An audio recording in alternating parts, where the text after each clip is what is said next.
சுற்றிலும் 18 சித்தர்களின் படங்கள். இந்த 18 சித்தர்கள் கூடிய மூல மந்திரத்தை நம்பிக்கையோடு சொன்னால் உங்களுடைய பெரிய இடர்கள் நீங்கும், நீங்கள் நினைத்த காரியம் நிறைவேறும். அந்த சித்தர்களின் பெயரை வரிசையாக சொல்லுகிறேன்.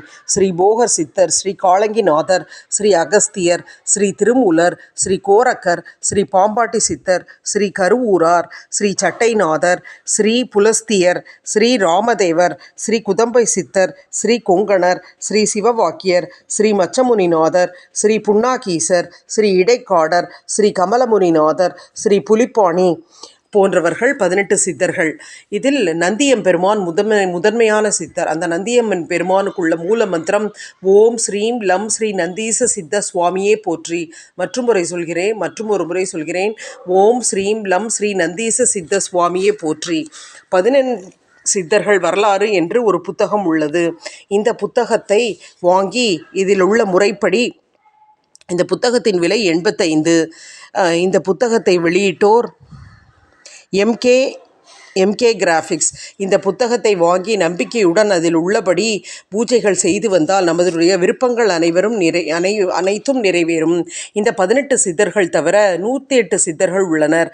இந்த 108 சித்தர்கள் வாழ்வும் வாக்கும் என்று ஒரு புத்தகம் உள்ளது. இதையும் வாங்கி முடிந்தால் படிக்கவும்.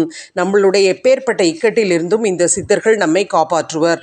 மேலும் அபிராமி அந்தாதியில் கொடுக்கப்பட்டுள்ள பதிகங்களை என்ன பலன் வேண்டுமோ அதற்கேற்ப, அதாவது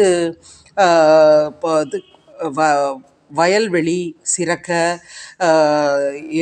எதன் மீளும் ஆசைப்பற்று அகல என்று உள்ளது. அந்த பதிகத்தை காலையில் பிரம்ம முகூர்த்தத்தில் எழுந்து நம்பிக்கையோடு பாடினால் நம் என்ன பலன் குறித்து பாடுகிறோமோ அந்த பலன் உடனே கிடைக்கும். அதன் பிறகு சுக்குக்கு மிஞ்சிய மருந்தும் இல்லை, சுப்பிரமணியருக்கு மிஞ்சிய தெய்வமும் இல்லை என்று கூறுவார்கள். சுப்பிரமணிய அஷ்டோத்திரம், சுப்பிரமணிய சகசிரநாமம் என்று வெவ்வேறு கந்தர் சஷ்டி கவசம், ஸ்கந்தகுரு கவசம், ஷண்முக கவசம், பகைக்கடிதல், குமாரஸ்தவம், கந்தர் அனுபூதி, கந்தர் கலை வெண்பா, திருமுருகாற்றுப்படை, சஸ்திரபந்தம், சதுரங்க பந்தம், கமலபந்தம், நாகதுவித பந்தம், இறகு பந்தம், ரதபந்தம், கமலபந்தம் என்று பல்வேறு பந்தங்கள் உள்ளன. இவையும் முருகனை பற்றி பாடியதே. இந்த பந்தங்களை நம்பிக்கையுடன் பாடினால் நோய் அண்டாது, எந்த விபத்திலும் நாம் சிக்க மாட்டோம், மேலும் கெடுதல் ஏதும் நிகழாது.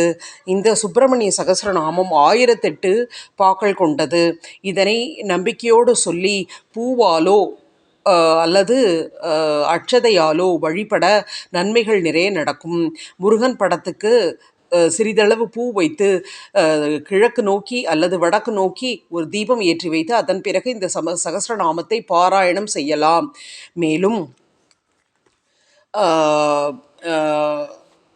இதேபோல் கணபதி சகசிரநாமமும் 1008 உள்ளது. செவ்வாய்க்கிழமையன்று முருகன் சகசிரநாமம், புதன்கிழமையன்று பிள்ளையாருக்கு உகந்தது பிள்ளையார் சகசிரநாமம், வெள்ளியன்று லலிதா சகசிரநாமம், லக்ஷ்மி சகசிரநாமம், தேவி மகாத்மியம் போன்றவைகளை பாராயணம் செய்தால் மிகுந்த நன்மைகளை பெறலாம். மேலும் அபிராமி அந்தாதி மனப்பாடமாக தெரியாதவர்கள் பார்த்தும் சொல்லலாம். ஆனால் முழு நம்பிக்கையுடன் வேறெதிலும் எண்ணத்தை கொண்டு செல்லாமல் முழு நம்பிக்கையுடன் சொல்ல வேண்டும். அப்பொழுதுதான் இதிலிருந்து பலன் கிடைக்கும். மற்ற சித்தர்களின் மூல மந்திரங்களை நான் அடுத்த பதிவில் பதிவேற்றுகிறேன். மிக்க நன்றி.